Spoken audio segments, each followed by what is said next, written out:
Welcome to another episode of SparkCom. Hello, Adam. How are you doing today? I'm doing great, Manny. How's life in Tucson? Life is grand down here. Life is very grand. I've been shopping for some summer clothes here and went to Nordstrom Rack. They closed, then they reopened, and it got me thinking about retail. It got me thinking about the malls, the retail malls, the strip malls, the big box stores. I had to buy some equipment at Best Buy, and I just actually resorted to doing it online. And so I wanted to kind of get that conversation started with you regarding the future of retail. Let's go from there. Sure. Well, one of the things that's helpful when you're trying to recognize a trend and figure out what you're going to do is to take a look at the data and see what's going on, not only in your local market, but in bigger markets. So you want to take a look at the data, say in a city, take a look at a nation, but then take a look globally if the data is available. So in the case of retail, one of the things you'll identify if you do this sort of analysis is that America has about 2.5 times more square foot of retail space than any other major country. So that you compare it to Europe, like say Germany, France, you can compare it to Asia, say Tokyo, Japan. And what you realize is we just have a huge amount of retail real estate. Now that happened primarily in from the 1950s into the 1970s. There wasn't that big of a gap, but as we exploded with the shopping malls, the indoor shopping malls that we built, and we exploded the strip mall type world, and we got away from individual standalone stores, what happened was we started to store out our country. And that became untenable. I think a lot of people weren't quite realizing, but 5 years ago, we were already in a problem where if Sears closed the store, that often became an office building or something else. It wasn't usable anymore as a retail store. And that trend became pretty evident about 5 to 7 years ago. So what we started to say is, okay, there's too much retail real estate. Then the second thing became, well, how many stores are there? And you could take a look at what had happened, over time, the trends, and we saw the department stores were going away, but we also started seeing that the more mainline discount type stores were closing as well. You had Kmart shutting down, you had Sears closing down, and you started seeing Walmart having to shut stores, and you saw that they were closing Sam's Club stores. And it became clear that not only did we have so much real estate, but we actually then had filled it with stores, and the stores couldn't generate enough demand. It's just too much retail for the number of people out there, right? Now that starts off one set of trends. You're saying, wow, it looks like retail is going to have a tough time. And in the background, here comes this other trend, which is e-commerce, right? So the e-commerce trend comes along and people start saying, hey, this is convenient in a new kind of way.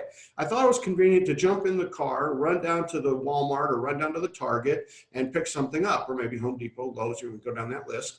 And they said that seemed very convenient until I realized, hey, I could just go on my computer and I could look at so many more items and I could visually see them very quickly. And the initial thought was, oh, I'll look at it and then I'll run down to Lowe's and I'll buy it. That's kind of how it got started.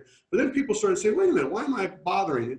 Well, I need it right now. We had this I need it now concept. And then Prime came along. And with Prime, it started the movement towards e-commerce being delivered that day or the next day, right? So that trend just keeps growing. And then we get what always happens, which is a major disruption. I've talked to you about this before. It's a punctuated equilibrium. Everything's kind of going along normally, and we can say, oh, there's too much real estate, but it's kind of slowly still growing. There's too many stores, and it's kind of flattening out. But then, boom, giant shift, right?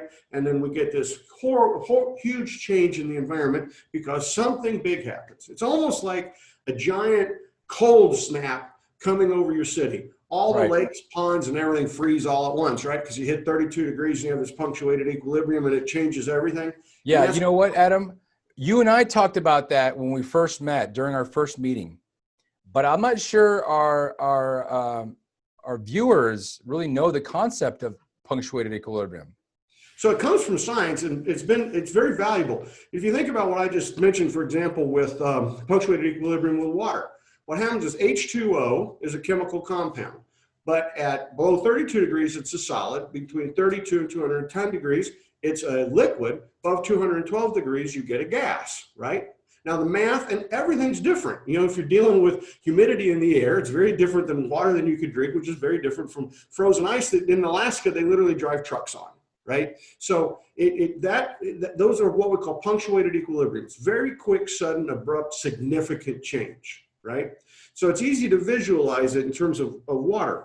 We had the same thing happen with the end of the dinosaurs. You know, for hundreds of millions of years, the dinosaurs were roaming the planet. They dominated the planet. And then this meteorite hits the Yucatan Peninsula, covers the whole world with dust and radioactive material. And what it does is it kills all the plants. So we have this punctuated equilibrium, we have this event, boom, it's this giant meteor. But the secondary effects that were encasing the planet with this dust, all the plants die. When the plants die, there's nothing for the dinosaurs to eat, and within 10 years, they're all gone. So here they go, 100 million years, everything's fine, and then boom, there's an event, and then the punctuated equilibrium happens, and now the dinosaurs are gone, and the mammals come along. And we see this in business. The same thing happens in business. Change really doesn't affect us that much when it's gradual, but when it happens in one of these punctuated equilibriums, it's huge. So we saw, for example, in the case of entertainment and media, we all got addicted to going down to the store and renting a VHS tape, right? Which then became a DVD. And along came Netflix. Well, what did Netflix do? Netflix allowed us to be able to sit at home and order. So there's this big battle between Blockbuster and Netflix. But then along comes a new technology called streaming. So this has nothing to do with media, nothing at all. A bunch of people in a whole different industry are just trying to figure out how to improve bandwidth. They're trying to say, how do I put more stuff into the home? And, you know, first of all, it's how do I get more down the wire? And then how do I get the wire turned into fiber optic cable? And then it became, well, how about, what could I do without a cable at all? What could I do with Wi-Fi technology? So they're trying to improve that for a whole bunch of reasons related to telecom, and they keep improving and improving and improving until one day they get to where the bandwidth is so great that somebody says, hey, why am I bothering to send out a DVD? I could just pump this stuff off to people's houses, right? I've got enough bandwidth to send it through Comcast or DirecTV or whoever. Right. And that event suddenly changes everything. Once I can sit at home, push a button, stream a movie, then why do I want to go get a DVD at all? And then, so here we spent 30 years building out this VHS, DVD stores and home delivery business. 14 months later, Blockbuster's out of business completely, and Netflix converts, quits doing DVDs and starts doing entire streaming. And now we all have cabinets full of DVDs that we're never ever going to watch again, right? Very true. The event was the improvement of the technology. And so that's why we always say that trends are like throwing a rock into a pond. You know, you hit the pond splash, but then there's all these ripples that go all the way off to the edges. Nothing is left unaffected in the pond. Very true. All the way over to the edge where it affects the little pieces, grains of sand on the edge of it. And so that's what happens in trends, and that's what's happening in retail. COVID-19 was the event that creates the punctuated equilibrium. To the extent there were people who didn't want to do e-commerce, for whatever reason, you know, they liked going to stores, they liked shopping, they didn't trust the e-commerce vendors, they were afraid to put their credit card out there. Just like, you know, there's a lot of reasons, but they had become sort of a laggard. You know, we'd moved beyond the leaders using e-commerce. We had lots of people using e-commerce. It was becoming very, very mainstream. But when COVID-19 happened, those last people, the ones who hadn't been using it, suddenly started using it for obvious reasons. And when they started using it, that's the event. You know, that's the like shifting the water into gas. And now all of a sudden, the department stores are dead. There's no more room for department stores. Already just clinging, hanging on, hoping to keep themselves alive, they're gone. Now we suddenly realize, oh, wow, do we have too many Walmarts and Targets? Oh, wow, do we have too many Home Depots and Lowe's? We just have too many of everything, right? And so the big event happens, the big splash, Amazon's sitting right in the middle of it. And if you're lucky enough to see that and be in the middle of it, boom, you're going to explode like crazy. You're going to do incredibly well. You know, Amazon is like little animals running around looking out for the dinosaurs, and all of a sudden they become the animals, right? Yeah. Because the dinosaurs are falling over dead. That's what's happening in retail. Amazon's doing great. But it has these ripples now. Now what's going to happen with this event that occurred in retail? So sure, I mean, the retail store's closed. What happens next? Well, a whole lot of retail employees don't have a job. So we're going through now with how we're going to pay these people, right? Right. It was one of the largest employers in the country, retail jobs. Those jobs are going away and they're never going to come back. At least half to 2/3 of them are never going to come back. So now we got an unemployment problem. Now you got stores that are sitting empty. What are you going to do with that real estate? If it's got a mortgage on it, are those real estate investment trusts, whoever owner it, are they going to have to default on the mortgage? Is that going to have an impact on the banks, right? What about property taxes? Property taxes pay for our schools. Yeah. The building's empty, you don't get the property tax on it, you don't have the money to pay for the schools. And so now we start saying, well, wait a minute, I thought that the COVID-19, we got to get everybody back in schools, right? We want to go back to normal. Well, now the school districts are going to learn they're going to have to live with less money because there's less property taxes. Right. So the same major event that affected retail ripples out, and lack of money in the system starts to affect those decisions that are being made in schools. And as small business people, where we tend to win is to look at the ripples. We're not very often lucky enough to just be sitting there with the big splash. You know, we're not the Apple, we're not the Amazon, we're not the Tesla. But what we can see is, wow, if this big thing happened, and we get this enormous change that happens because of this event, and the future is going to be different, what are the ripples?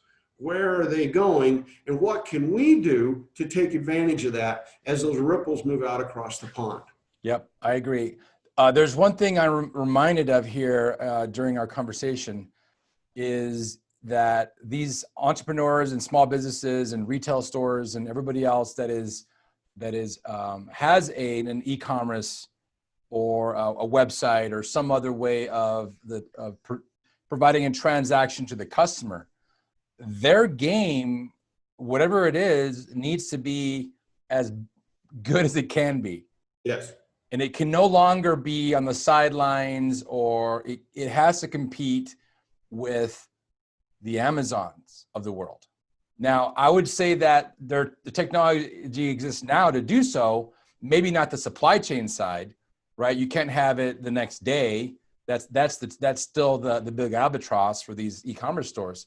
But I went to a website yesterday and I ordered something, and it wasn't, I looked online generally, found it, and then went to Amazon to see if it was there as well.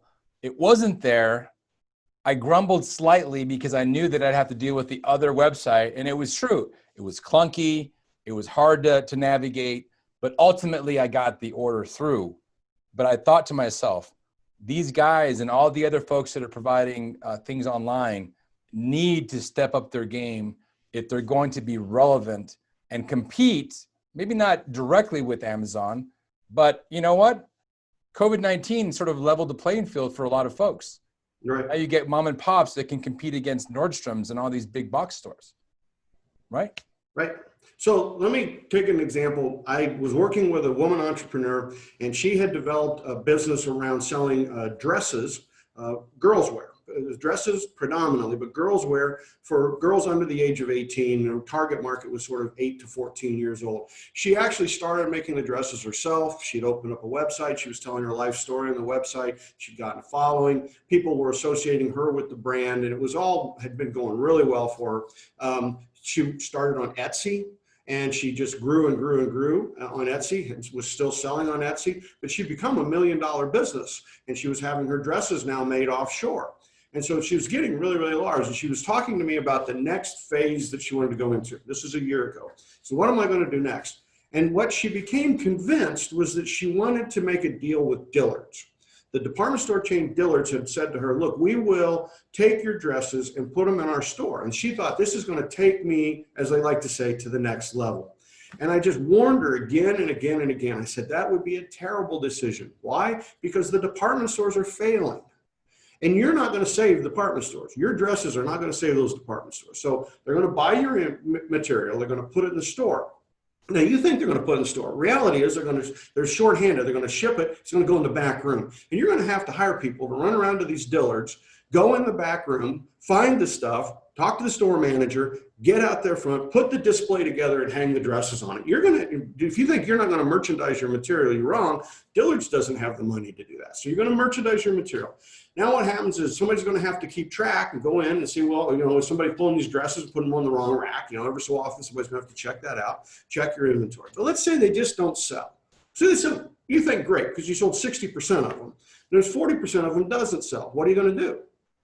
Dillard's is going to say, look, we're not going to leave that display up. Now we're done. Those 40%. So what they're going to say is they're going to take that, and if you're lucky, they're going to take it in the back room, and you're going to have to come pick it up. They probably aren't going to do that until they try to mark it down 80% and see if they can get it out the front door with that 80% discount. Yeah. What have you done to your brand? Now, all of a sudden, your brand, this wonderful brand that you thought was going to be helped out because you were in the Dillards, suddenly the pricing collapses, right? And so people say, oh, I saw that dress at Dillard's and it was $20 instead of $100. What's going to happen to your Etsy business, right? So now the whole thing starts going in the wrong direction. So that was we could say trends. And what I was saying to her was, you have to build out your brand online. Now what you need to do is, you're in the consumer goods business, take that brand and you have to keep working that brand. Make people love your brand. Yep. Get your brand so powerful that you can go to other fulfillment methodologies.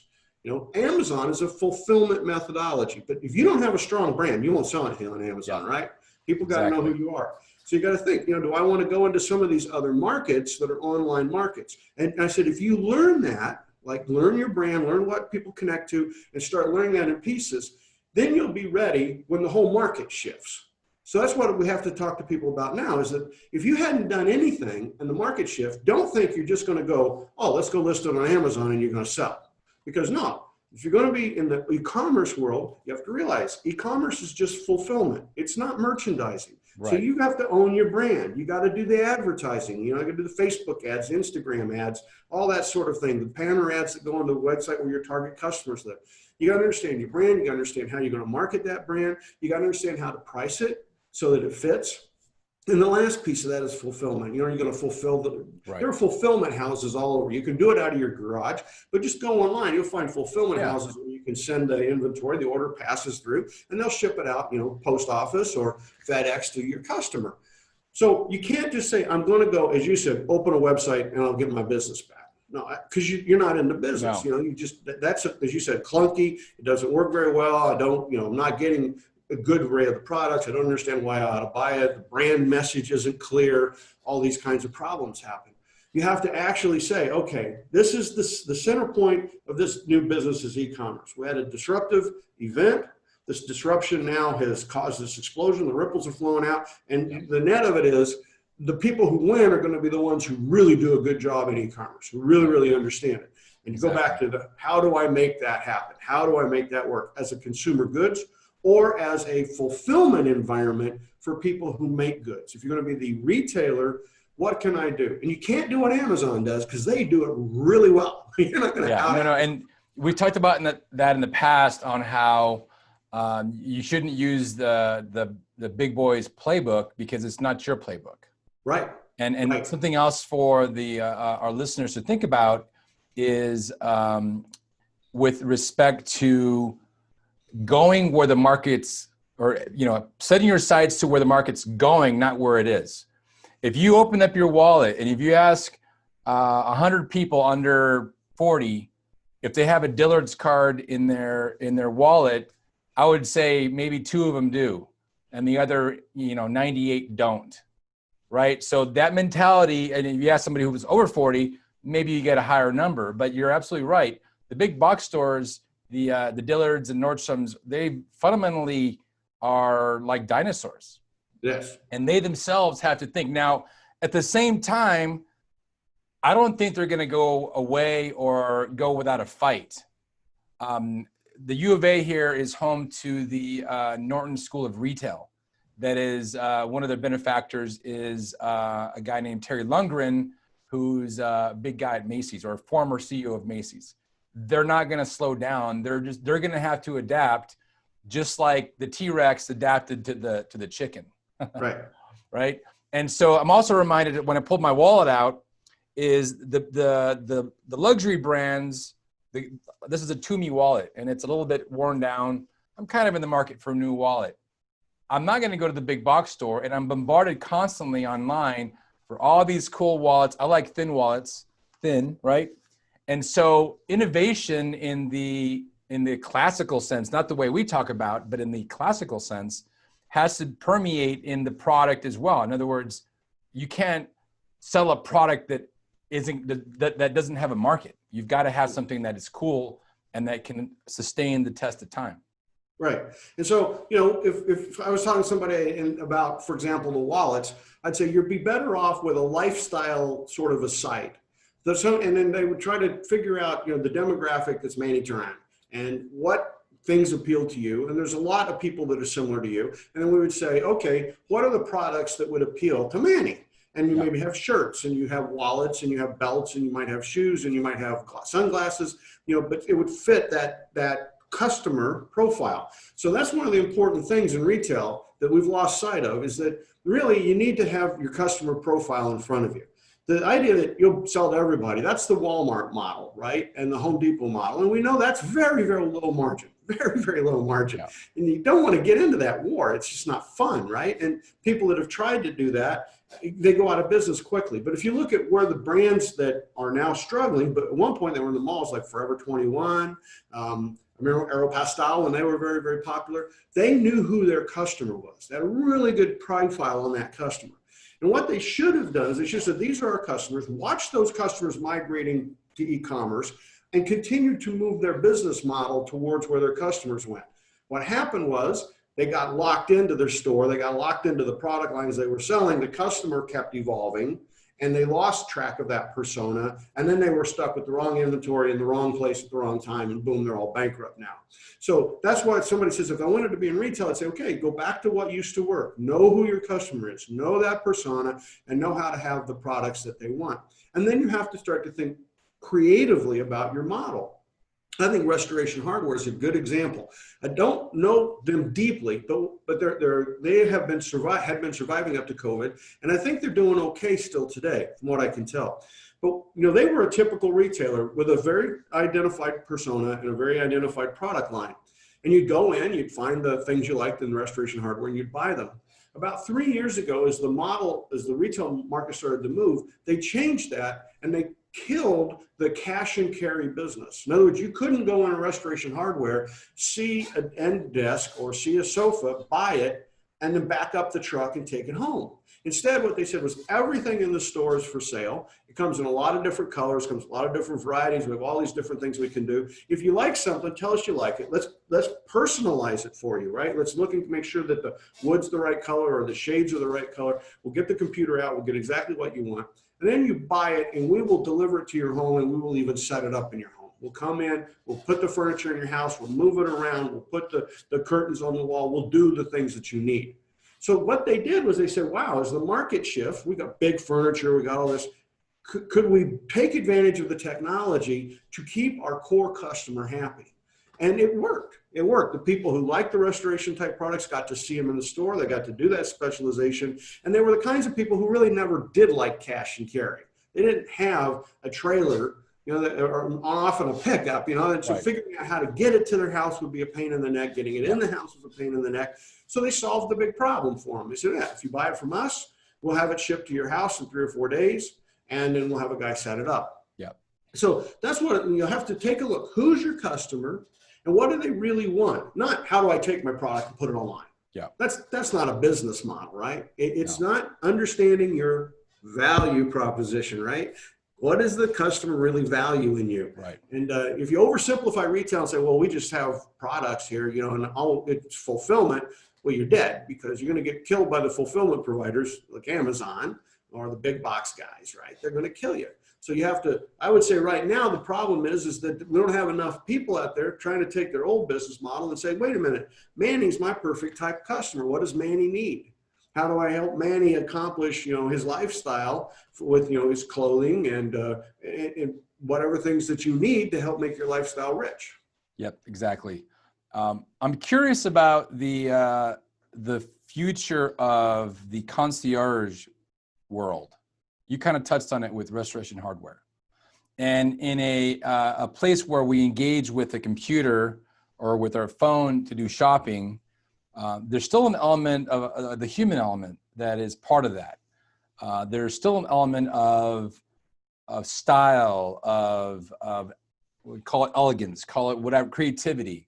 I wonder if the gig economy can close the gap and provide a bridge between the dinosaurs that are, the Nordstroms of the world and the consumer. What do you think about that idea? Yeah, well, the concierge are evolving out of the influencers, right? So the online influencers were the people that you sent them their product and they tasted it and they'd say, oh, this is the greatest ice cream. People would like this ice cream or whatever. But influencers only work because they were very popular with a specific customer group, right? So they knew their value proposition. This customer group wants advice about their lifestyle, things like that. So then they would say this product fits you or doesn't fit you. The next step is the person who comes in and says, let me really get to know you and help you with the products you want.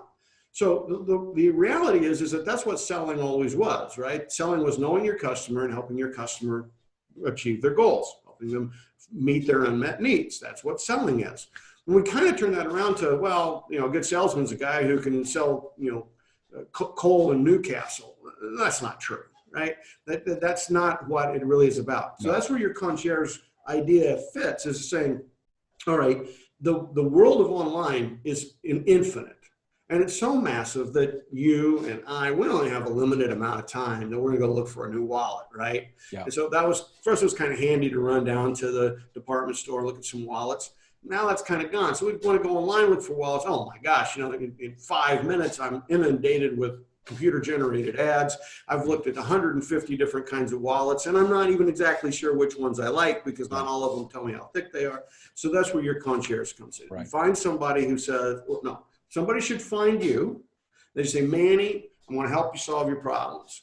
When you need some things, you let me know and let me go do the searching and let me come back with a recommendation. Here's a wallet that I think you'll like. We can buy it on this site, blah, blah, And then what should happen is that consumer goods people should really be all over that, because influencers, they're giving influencers money just to, it's like old fashioned television advertising. Spew it out, spew it out, spew it out. Okay.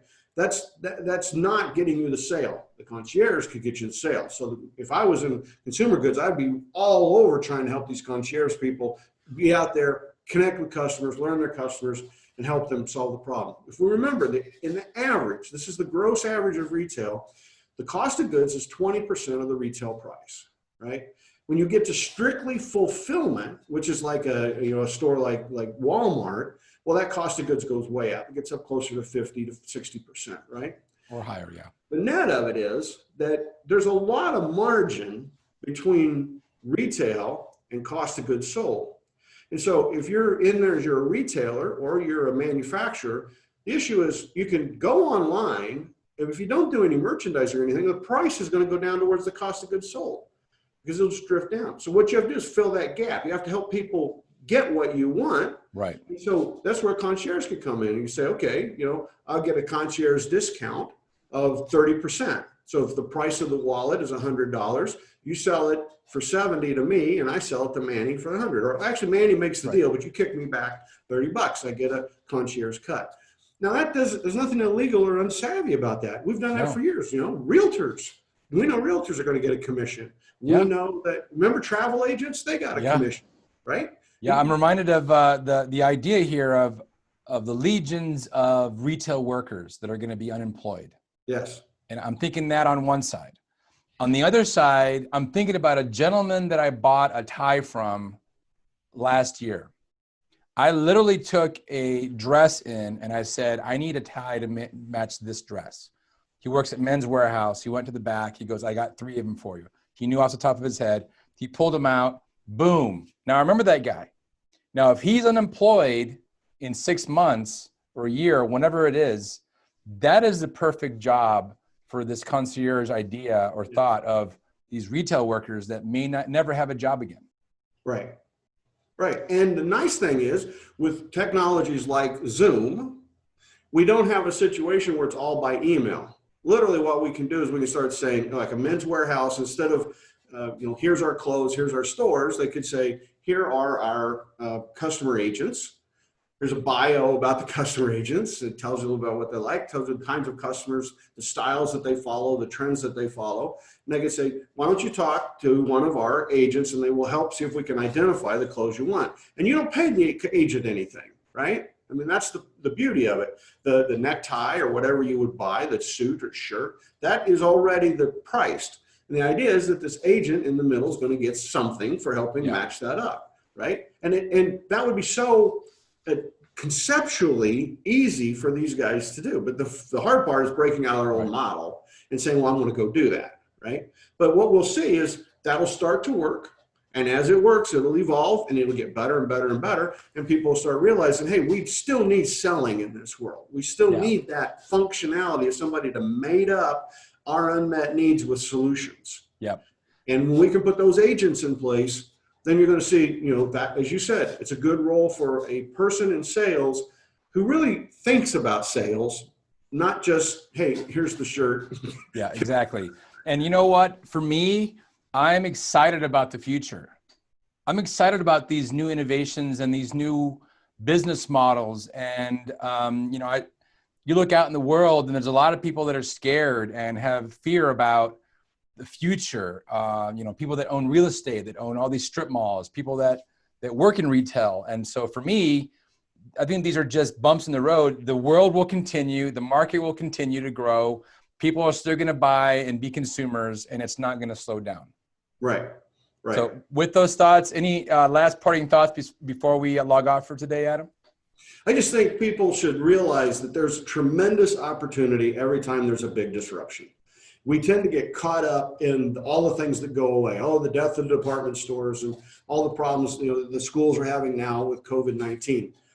But amidst all of that difficulty, there are opportunities to solve the problems. And when you are solving people's problems, when you are meeting their needs, helping them get what they want, you're going to become victorious. You're going to be taking advantage of those ripples. And I think retail and the discussion around retail is a good example of all the opportunity that's being created. If you love that kind of thing, if you love consumer goods, if you love how to put things in people's hands, if you love helping people solve their problems, then the opportunity is bigger than it's been for the longest time, because now you don't have to work for minimum wage at one of those retailers. You don't have to sit inside a Men's Warehouse all day trying to get you enough money to make a living. It's going to offer more opportunity for you to act as an agent. It's going to offer you more opportunity to identify personas and actually add value and find these ways that you can make that money for yourself. Absolutely. Again, it's all about finding that value and being able to deliver it to our customers, to the customers. So with that, thanks for your time today, Adam. And we'll be in contact soon on another episode of SparkCom. Thank you very much, man. Take care. All right, we'll see you.